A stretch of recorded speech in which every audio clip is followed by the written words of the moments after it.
تمام تعریفیں اس وحدہ لا شریک ذات کے لیے جو سب کا خالق جو سب کا مالک جو سب کا رازق، وہی ذات جس کے قبضہ قدرت کے اندر ہم سب کی جان ہم سب کا مالک،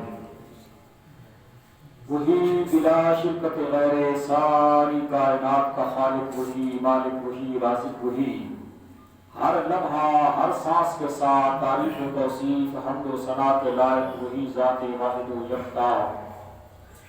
درود لا محدود حضور پرنور آقا دو عالم ہادی دو جہاں غمگسار زمان شفیع المذنبین رحمت للعالمین تاجدار ارض و عجم فخر آدم و بنی آدم معلم کائنات ہادی برحق حضرت محمد مصطفیٰ احمد مصطفیٰ صلی اللہ تعالی علیہ وآلہ وآصحابہ وسلم کی بات مقدس معطر مطہر ذات پاک پر کہ جس ذات کے صدقے اللہ نے اس ساری کائنات کو وجود عطا فرمایا اور ہم پر اپنا خاص فضل و کرم یہ فرمایا کہ اپنے اس پیارے عظیم لجپال کریم نبی کی پیاری امت کے اندر پیدا فرمایا۔ آج کا یہ جمعہ المبارک اس ماہ مبارک کا پہلا جمعہ المبارک ہے، یعنی جمادی الاول شریف۔ ہم گزشتہ جمعہ پہ گفتگو کر رہے تھے سرکار کی ذات پاک کے حوالہ سے اور سرکار کی اولاد پاک کے حوالے سے، اور بالخصوص جس میں نے چند گزارشات ناموں سے رسول کے حوالے سے کچھ گزارشات عرض کی تھی،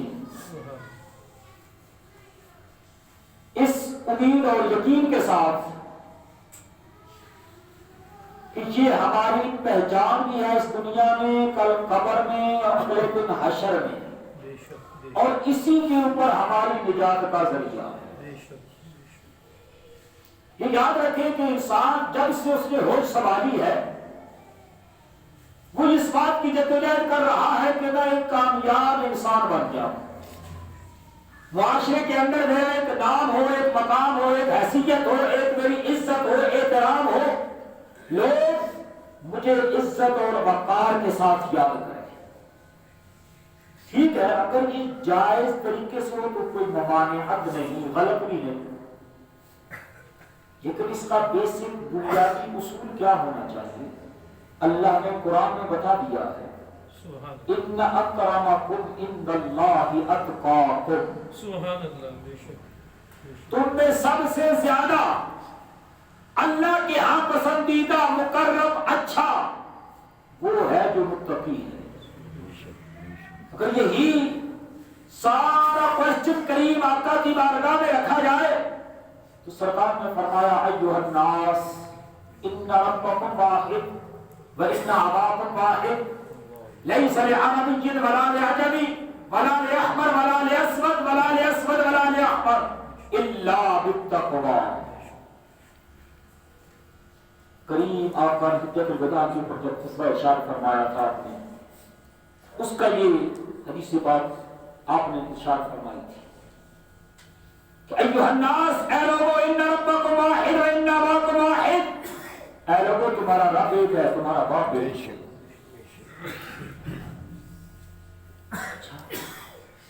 لیس العربی ولا العجمی، کسی عربی کو اجمی پر کوئی فوقیت، کوئی برتری کوئی نہیں، کسی گورے کو کسی کالے پر کوئی برتری، کوئی اہمیت نہیں، الا بالتقوی، ہاں اگر برتری ہے تو پھر تقوی کی بنیاد پر ہے، طہارت کی بنیاد پر ہے، پاکیزگی کی بنیاد پر ہے، متقی ہونے کی بنیاد پر ہے، نیک صالح ہونے کی بنیاد پر ہے۔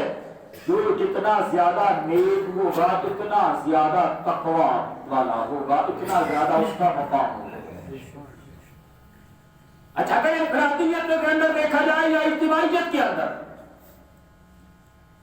کریم آقا نے ہر لمحے اپنے غلاموں کی دل جوئی فرمائی ہے۔ جہاں سرکار کی بارگاہ میں سیدنا صدیق اکبر نے اپنے گھر کا پورے کا پورا مال لا کر صرف کیا، پوری کائنات کا سخاوت کا بادشاہ، جس نے اپنے گھر ایک سوئی تک نہ چھوڑی۔ اب محبت تو ہر ایک کے دل میں ہے نا۔ اب ایک میرے کریم آقا کا اور غلام ہے، ساری رات مزدوری کی، کنواں چلایا، پانی دیا، اس میں سے صبح جو اجرت میں کھجوریں ملی، کچھ گھر رکھ لی، تھوڑی سی بظاہر تیری اور میری مقدار کے اعتبار سے تو تھوڑی سی بنتی ہے نا۔ سن، سرکار نے ان کو کلو وزن ہوگا، 2 کلو ہو جائے گا۔ سن اہمیت کیا ہے، وہ جتنا مال جمع ہوا تھا نا، سرکار نے وہ کھجوریں اس سارے مال کے اوپر کر رکھ کے پھیلائی تھی۔ سبحان اللہ، سبحان اللہ۔ کیا معنی کہ یہاں محبت دیکھی جاتی ہے، کوالٹی دیکھی جاتی ہے، کوانٹٹی نہیں دیکھی جاتی۔ یہ نہیں دیکھا جاتا کہ کتنا، وہ اپنی جگہ پہ ہر ایک مقام والا، ہر ایک شان والا۔ میں کیوں کہا کرتا ہوں اکثر کہ خدا کے لیے جب عقائد کی باری آئے نا، تو کبھی ایسے نہ نکل آنا کہ وضو کا پتہ نہ ہو تو بات انبیاء کی لے کے بیٹھے، بات صحابہ کی، خلفائے راشدین کی، اہل بیت اطہار کی، اولیاء کاملین کی، بالخصوص حضور سیدی غوث اعظم رضی اللہ تعالیٰ عنہ۔ کہیں ایسا نہ ہو کہ پلے ککھ نہ ہو اور اپنا ایمان ہی گوا کے بیٹھ جاؤ۔ خدا کے لیے ان عظیم اور مرتبت ہستیوں کی ذکر کرنے سے پہلے، اور پہلے تو یہ دعا ہونی چاہیے کہ اگر ان کا ذکر کرے یا سنے تو محبت کے ساتھ۔ اللہ اس گروہ میں رکھے جو ان کا ماننے والا ہو، محبت کرنے والا ہو، زندگی بھی اسی گروہ کے ساتھ، مرنے کے بعد بھی، اور کل قیامت والے دن بھی اسی میں اٹھائے۔ کیونکہ یہ وہ ہستیاں ہیں کہ حضور سیدی غوث اعظم رضی اللہ تعالیٰ عنہ کا فرمان گرامی کہ نظرت الی بلاد اللہ جمعا کحفلۃ علی حکم اتصال۔ کیونکہ انسان بنیادی طور پر کامیابی کی جدوجہد کرتا ہے، اگر تو جائز طریقے سے کرے تو اس میں کوئی ممانعت نہیں، لیکن اگر وہی جدوجہد ناکامی کی طرف تب جاتی ہے جب ذرائع ناکامی والے ہوتے ہیں، طریقہ جو انتخاب کیا گیا، رستہ جو چنا گیا وہ ناکامی کی طرف جاتا ہے، وہ اصلاح کی طرف نہیں جاتا۔ وہ کیسے جاتا ہے؟ عمومی طور پر ہوتا کیا ہے، جب بندہ اقتدار میں ہوتا ہے تو وہ فرعون بنا ہوتا ہے۔ یہ اقتدار سے مراد صرف کرسی نہیں ہوتی، یاد رکھیں، اقتدار سے مراد ہر وہ عہدہ ہے کہ جس کو پا لینے کے بعد انسان انسانیت کے مقام سے گر جائے، چاہے تو وہ چوکیداری کیوں نہ ہو، چاہے تو وہ کرسی میں بیٹھنے والا مالک مکان ہی کیوں نہ ہو، فیکٹری کا مالک کیوں نہ ہو، کسی انڈسٹری کا مالک کیوں نہ ہو، کسی آفس کے اندر پبلک ڈیلنگ کرنے والا پبلک سرونٹ ہی کیوں نہ ہو، جو اپنی اوقات بھول جائے یہ فرعونیت ہے. اور ہمارا المیہ کیا ہے؟ ہم چاہتے یہ ہے کہ زندگی گزاریں یزید جیسی اور موت ملے حسین جیسی. المیہ یہ ہے ہمارا، سوچ ہماری یہ ہے، طریقہ ہمارا اس کو الٹ ہے. تمنا ہماری یہ ہے لیکن کردار ہمارا اس کی گواہی نہیں دیتا. طلب ہماری کچھ اور ہے، کردار ہمارا کچھ اور ہے. جو طلب ہے اس کے مطابق کردار نہیں، اور جو کردار ہے اس کے مطابق طلب نہیں. اور کسی نے کیا خوب کہا تھا جملہ کہ حقیقت کے اندر ہم نیک بننا نہیں چاہتے، ہم صرف نیک نظر آنا چاہتے ہیں کہ دیکھنے والے کو پتہ چلے کہ یہ بڑا نیک ہے. بننا نہیں چاہتے، اور جب تک ہم بننا نہیں چاہیں گے تب تک ہم نیک نہیں نظر آئیں گے. تو خدا کے لیے ہوتا کیا ہے؟ ہم نے کامیابی کس کو سمجھ لیا کہ آج اس معاشرے میں جس کو جو عہدہ مل گیا، طاقت مل گئی، اقتدار مل گیا، کرسی مل گئی، چاہے چھوٹی ہو یا بڑی. سرکار نے فرمایا کلکم راع وکلکم مسئول عن رعیتہ. تم میں سے ہر ایک نگران ہے، اس سے اس کی رعایا کے بارے میں پوچھا جائے گا. یا رسول اللہ ہم تو کسی گنتی میں رعایا نہیں بنتے، نگران کہاں بن گئے؟ اگر آپ نے فرمایا تو سچ ہی فرمایا. قریب اس کی وضاحت بھی تو فرما دیجیے. سرکار نے فرمایا ہاں ہر ایک نگران ہے. وہ کیسے؟ باپ ہے تو اولاد کے معاملے میں پوچھا جائے گا. یہ نگران ہے کہ تو نے اپنی اولاد کی تربیت کیسے کی تھی، کما کے کیسے کھلایا تھا، ان کی ضرورتیں پوری کی تھی کہ نہیں کی تھی. اگر ایک فیکٹری کا مالک ہے تو اس کے ملازمین کے حوالے سے پوچھا جائے گا. اسی طرح اس کا دائرہ وسیع ہوتا جائے گا، پھر پورے ملک کا سربراہ آئے گا. اور جب پورے ملک کا سربراہ آئے گا نا، پھر اس کو حساب بھی اسی حساب سے دینا ہوگا. آج ہمارے ہوتا کیا ہے؟ جس کے پاس طاقت ہوتی ہے، چھوٹی ہو کے بڑی کسی مقدار میں ہو، وہ یہ سمجھ بیٹھتا کہ میرا کسی میں کیا بگاڑ ہے، یہ غریب ہے، یہ کمزور ہے، یہ تو سڑکوں پہ رینگنے والی چیونٹیاں اور کیڑے مکوڑے ہیں، یہ انسان بنا تھوڑے ہیں، ان کے کوئی حقوق تھوڑے ہیں. اگر یہ بات ہمارے دل و دماغ پہ تب راسخ ہوتی نا، ابھی جو کل 16 دسمبر گزرا ہے نا، اگر میں تھوڑا سا پیچھے لے جاؤں نا، جو ڈھاکہ ہم نے گوایا تھا 16 دسمبر 1971 کو گوایا تھا، وہ اسی دیش پہ گوایا تھا کہ جو میرے پاس آ گیا بس میرا، جو تیرے پاس آ گیا بس تیرا. حقیقت کے اندر اس میں بھی لالچ، ہرس، طمع، ادا، خود غرضی یہ شامل تھی. ہم نے یہ سوچا کہ ہم نے تو ایک پورا سمندر بہایا تھا خونوں کا جب پاکستان بنایا تھا. کیا اس لیے بنایا تھا کہ ہم اپنے ملک میں اقتدار کے لیے لڑنا شروع کر دیں گے؟ کیا ہم نے یہ ملک پاکستان اس لیے بنایا تھا؟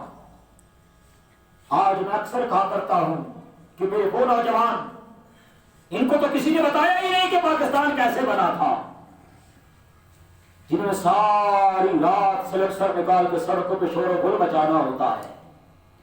ان کے لیے تو ایک بس ویکینڈ بن جاتا ہے.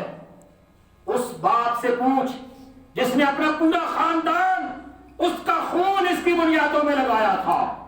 اس بھائی سے پوچھ جس نے اپنی جوان بہن کا گلا اپنے ہاتھوں سے دبایا تھا تاکہ اس کی عزت کوئی اور لوٹ کے نہ لے جائے. درجنوں نہیں، سینکڑوں نہیں، ہزاروں، 80,000 کی عزت اور عظمتیں لگی تھی. تب یہ ملک بنا تھا. اس لیے نہیں بنا تھا کہ کرسی اور اقتدار کے پیچھے سب کچھ کما کے بیٹھ جائے. اگر میں تاریخ کو اسٹوڈنٹ ہونے کے ناطے تھوڑا سا خریدوں نا اس تاریخ کو،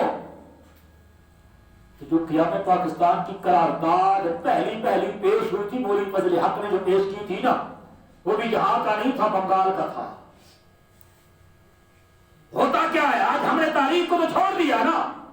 نہ میرا نوجوان پڑھتا ہے اور کہتے کہ نہیں جی یہ علماء تو ہم آج جدید دور آ گیا جی، دنیا چاند پہ چلی گئی ہے، مولانا آپ کون سی باتیں کرتی ہیں؟ میں نے کہا بیٹھ جاؤ ہمارے سامنے، تم بولو ہم جواب دیں گے، ہمیں یہ سارے سبق پڑے ہوئے ہیں، دیکھ کے آئے ہوئے ہیں۔ لیکن دکھ اس بات کا ہوتا ہے کہ اتنا کچھ ہو جانے کے باوجود بھی آج تک نہ سوٹ والوں کو نہ بوٹ والوں کو غیرت کسی کو بھی نہیں آئی۔ ہاں ہم وہ نہیں ہے کہ ڈر کے 10 سال نیچے کر لو جی اولاد نے ٹھیک جی ادھے خلاف نہیں کر سکتے۔ جب تک سانس ہے نا تب تک حق تو بیان کرنا ہمارا فرض ہے نا۔ اتنا کچھ گوا لینے کے باوجود تمہیں غیرت نہ آئی، پھر گوانے پہ تلے ہوئے ہو۔ سن یہ دنیا ہے، اس دنیا میں انسان یہی کچھ کر رہا ہے نا، کس نے میرا کیا بگاڑ لینا، یہ تو کمزور ہے، یہ ناتواں ہے، یہ مغلوب الحال ہے، یہ رعایا ہے، یہ کیا کر لے گی۔ سن چھوٹا ہو کے بڑا، ادنا ہو کے اعلیٰ، امیر ہو کے غریب، چھوٹی کرسی پہ ہو کے بڑی کرسی پہ، کل قیامت کا دن ہوگا، نفس نفسی کا عالم ہوگا، جہاں باپ بیٹے کو چھوڑ دے گا، بیٹا باپ کو چھوڑ دے گا، ماں بیٹی کو چھوڑ دے گی، بیٹی ماں کو چھوڑ دے گی۔ وہ یار دوست جو دنیا میں تجھے دعوے کرتے تھے تو جان مانگ میں جان دے دوں گا، وہاں کوئی کسی کا سہارا نہیں بنے گا۔ اس مشکل کی گھڑی میں جب رب جلوہ فروز ہوگا نا، اعلان فرمائے گا لمن الملک اليوم، آج کس کی بادشاہت ہے؟ للہ الواحد القہار۔ نہ یقین آئے تو قرآن اٹھا کے دیکھ لینا 24واں پارہ۔ آج ہمیں کیا کہتے ہیں نہیں مولانا اللہ بڑا مہربان ہے، ڈرایا نہ کرو، تو کیا کرو اللہ بخشنا رہا ہے، یہ اللہ بخشنے والا ہے، بڑا مہربان ہے، پر اس کو جو بخشنے کے لیے جدوجہد بھی تو کروائے نا، بخشش کی کوئی محنت بھی تو کرے نا، کوئی توبہ بھی تو کرے، اس کی بارگاہ میں جھکے بھی تو صحیح نا۔ اس کے لیے تو مہربان ہے، جو اکڑ جائے پھر اس کے لیے رب جبار بھی ہے، قہار بھی ہے۔ اور یہ میرا کہنا نہیں، قرآن کا کہنا ہے، للہ الواحد القہار۔ الیوم تجزا کل نفس بما کسبت لا ظلم اليوم۔ آج کسی کے ساتھ کوئی ناانصافی نہیں ہوگی، کوئی زیادتی نہیں ہوگی۔ ارے دنیا کے ظالموں، اس وقت کہاں جاؤ گے جب کوئی پناہ نہ ملے گی۔ اسی لیے تو آج ہم کہتے ہیں خدا کے لیے آج کریم آقا کی چوکھٹ کی طرف نہیں کر لو۔ سن، جب میرے اور تیرے کریم آقا کی تعلیمات پہ عمل کیا ہوگا نا تو پھر سن، 36 لاکھ مربع میل کا حاکم امیر المومنین سیدنا فاروق اعظم رضی اللہ تعالی عنہ اپنی پیٹھ پہ آٹا اٹھا کر اپنی رعایا کے گھر پہنچائیں گے۔ یہ اسلام ہے۔ اسلام یہ نہیں کہتا کہ تو کھا اور رعایا مر جائے تو یہ سوچ کے بیٹھ جاتا ہے نا کہ یہ میری ذمہ داری کہاں، میں کیا کروں، کہاں پہنچوں۔ اس کو نہیں پتا وہ جو سیدنا فاروق اعظم کے ساتھ مرجا کا ڈائلاگ ہوا تھا شناخت کے بغیر، اس نے کہا تھا اگر عمر کو نہیں پتا کہ میں اس کی رعایا ہوں تو چھوڑی حکومت کرے نا، اس کو حق ہے حکومت کرنے کا۔ پھر اگر میری کٹیا میں نہیں پہنچ سکتا تو پھر کیوں کرتا ہے حکومت؟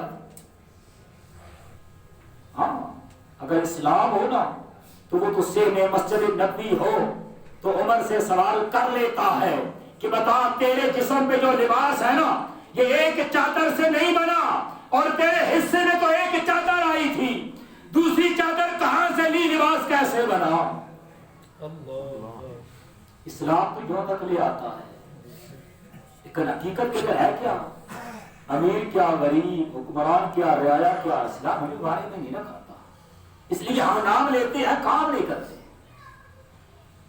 تو سن، جب اسلام آتا ہے نا پھر چھوٹوں کو تحفظ ملتا ہے، سب سے پہلے بڑوں کی گردن ناپی جاتی ہے۔ ہاں جب یہ قادسیہ فتح ہوا تھا اس وقت وہاں کے گورنر جو مال غنیمت بھیجا تھا نا عمر بن عاص نے، اس ساتھ ایک خط بھی بھیجا تھا. خط میں کیا لکھا تھا کہ امیر المومنین آپ بڑے خوش نصیب ہیں، خوش قسمت ہیں کہ اللہ نے آپ کو ایسی فوج، ایسی کمپینین، ایسے دوست، ایسے محب دیے ہیں، اتنے وفادار ہیں، اتنے ایماندار ہیں کہ جس کا دیکھو لباس پورا نہیں، پاؤں میں جوتی پوری نہیں، ٹوٹی ہوئی ہے، ایک ہی نہیں. مصر سے جلا مال غنیمت، کہاں مدینہ المنورہ، کئی دنوں کا سفر، کئی ہفتوں کا سفر، ہر ایک کے گھر فاقے ہیں، ہر ایک کو ضرورت ہے، اور اس مال غنیمت میں گولڈ تک موجود ہے، قیمتی مال غنیمت ہے، لیکن مجال ہے کسی نے ایک ریال، ایک درہم یا ایک اشرفی کا بھی دھوکہ کیا. انہوں نے خط یہ لکھا کہ آپ بڑے خوش نصیب ہیں کہ جی اللہ نے آپ کو یہ لوگ دیے ہیں. جب آپ نے وہ خط پڑھا، وہ مال غنیمت پہنچا، آپ کی آنکھوں میں تشکر کے، شکرانے کے آنسو آ گئے. آپ کے پیچھے بیٹھے تھے مولا علی، سیدنا علی المرتضیٰ، شیر خدا، داماد مصطفیٰ. جب دیکھا امیر المومنین سیدنا فاروق اعظم کی آنکھوں میں آنسو، پوچھا امیر المومنین میں نے تو سنا تھا کہ قادسیہ فتح ہوا ہے، آپ کی آنکھوں میں یہ آنسو، یہ موقع نہیں، کیا بات ہوئی؟ آپ نے وہی خط اٹھا کے ان کے آگے رکھ دیا. شاید کہ کسی دل میں اتر جائے میری بات. جب وہ خط مولا علی نے پڑھا، کہتے ہیں نا کوئی سمجھنے والا بھی تو ہونا، آج تو سارے ہی سمجھے. جب آپ نے پڑھا آپ نے فرمایا نہیں، لا امیر المومنین نے اس نے غلط لکھا ہے. علیہ لکھنے والا کوئی عام نہیں تھا، صحابی رسول تھا، ہاں مصر کا گورنر تھا، امیر المومنین کا انتخاب تھا. آپ نے کہا نہیں اس نے غلط لکھا ہے، اس کیا پتا، اس کو تو خبر ہی نہیں کہ یہ آپ کو ملے، آپ کی خوش نصیبی نہیں، ان کی خوش نصیبی کہ انہیں آپ جیسا امیر المومنین ملا ہے. نعرہ تکبیر، اللہ اکبر، نعرہ رسالت، یا رسول اللہ، نعرہ تحقیق، حق کیا نعرہ حیدری، یا علی، نعرہ غوثیہ، یا غوث، شان فاروق اعظم زندہ باد. ہوا کیوں؟ آپ نے فرمایا انہیں پتا ہے کہ ہمارا امیر المومنین عمر وہ ہے جو ایک ذرہ برابر امانت میں خیانت نہیں کرتا. سبحان اللہ، سبحان اللہ. اگر انہیں یہ پتا ہوتا کہ جب ہم لے کے جائیں گے اتنی دور سے مال غنیمت، وہاں پہنچے گا وہ اپنے گھر لے جائیں گے، یہ رستے میں ہی بانٹ کے اپنے گھر چلے جاتے ہیں. یہ عدل اوپر سے نیچے آتا، نیچے سے اوپر نہیں جاتا. سرکار یہ آپ کا عدل ہے، ان کی خوش نصیبی ہے، اور یہ تب لے کے آئے ہیں، اور یہ چاہے بھی تو نہیں کر سکتے بے ایمانی، کیونکہ آپ بے ایمانی نہیں کرتے، آپ ناانصافی نہیں کرتے، آپ کسی کے ساتھ زیادتی نہیں کرتے. اگر یہ چاہے بھی تو نہیں کر سکتے، کیوں؟ انہیں ان کا حق ملتا ہے. آج اگر اسی چیز کو دیکھا جائے، آج کہتے ہیں نا جی کئی ایسے بیچارے ہمارے پاس بیمار سے ابھی کے مارے ہوئے، نہیں جی فلاں معاشرے میں حقوق بہت ملتے ہیں. میں نے کہا پگلے حقوق ہی پوچھے، کبھی فرائض کی بھی بات سنی ہے کسی کو دیکھتے ہوئے؟ اسلام کے دامن میں جتنی عزت انسان کو ملی ہے اتنی کہیں نہیں ملی، یاد رکھنا. صنف کے اعتبار سے چاہے مرد ہو کہ عورت، بچہ ہو کہ جوان، جتنی اسلام نے عزت اور عظمت دی ہے نا اپنے ماننے والے کو، اتنی کسی اور مذہب نے نہیں دی ہے. اور جو ظالم بن کے بیٹھ جاتا ہے نا، سن قیامت کا منظر ہوگا، ظالم کا حال کیا ہوگا، جہنم کے اندر جو ہوگا وہ تو بات کی بات ہے نا. میزان پہ جو آج یہ سوچ کے بیٹھا ہے کہ میرا اس نے کیا بگاڑ لینا ہے، سن اس لمحے مظلوم بھی کھڑا ہوگا، ظالم بھی کھڑا ہوگا. اقرا کتابک کفا بنفسک اليوم علیک حسیبا، پڑھ اپنی کتاب، جو تو نے دنیا میں کیا تھا وہ تیرے سامنے آ گیا. اب جس نے حق مارا ہوگا، جس کا مارا ہوگا، وہ لائن میں کھڑے ہیں. وہ جو آج کا بڑا حکمران، بڑا چودھری، اپنے آپ کو بڑا کہنے والا، چاہے چھوٹے عہدے میں ہو کہ بڑے عہدے میں، چاہے انڈسٹریل ہو، چاہے بڑا سیٹ ہو، چاہے بڑا مالدار ہو، چاہے بڑا لینڈ لارڈ ہو، تو یہ سوچ کے کیا کر لینا ہے، او پگلے یہ دنیا ہے، یہاں روپے سے کام چل جائے گا آج دے دے، یہاں درہم سے کام چل جائے گا آج دے دے، یہاں دینار سے کام چل جائے گا آج دے دے، نہیں تو کل قیامت کو درہم دینار روپیہ نہیں لگے گا، وہاں نیکیاں دینی پڑے گی، وہاں کوئی دھوس اور دھاندلی نہیں چلے گی، کوئی دھوکہ اور کوئی اوپر سے لمبا چوڑا ٹیلی فون نہیں چلے گا، ہاں غلامی مصطفیٰ ہوئی تو پھر بات بن جائے، سبحان اللہ سبحان اللہ سبحان یہ بات طے ہے۔ تو جب وہاں لینے والے لائن میں کھڑے ہوں گے نا، جو آج یہ سوچ کے مار جاتا ہے حق کہ اس نے میرا کیا بگاڑنا ہے، اب رب کی بارگاہ میں کون ہوتا ہے؟ رب نے کہا نا لمن الملک اليوم، بتا آج کس کی بادشاہت ہے؟ للہ الواحد القہار الیوم تجزا کل نفس بما کسبت لا ظلم اليوم، حساب کرا اپنا، اب لینے والے کھڑے ہیں، ایک کہتا ہے اس نے میرا اتنا مارا تھا، رب فرماتا دے، وہاں روپے کی صورت میں نہیں ہے، نیکیوں کی صورت میں چلا تھا، کچھ چند نیکیاں تھی، چند گناہ تھے، اب کیا معاملہ بن گیا، اب وہ جتنا اس کا قرض تھا، حق مارا ہوا تھا، وہ لینے والا آ گیا، وہ نیکیاں اتنی لی، اس کے پلے اپنی نیکیاں کام تھیں، جس نے اس کا حق مارا تھا اس کی نیکیاں اس حق مارنے کے بدلے میں دینی پڑی، طاقتور کو کمزور کو دینی پڑی، کمزور کی اپنی نیکیاں کم تھی، اگر اپنی نیکیوں پہ رہتا تو جنت میں نہ جا سکتا تھا، جب اس نے ظالم سے طاقتور سے رب نے اس کا بدلہ نیکیوں کی صورت میں دلوایا، اس کا بھلا یہ ہو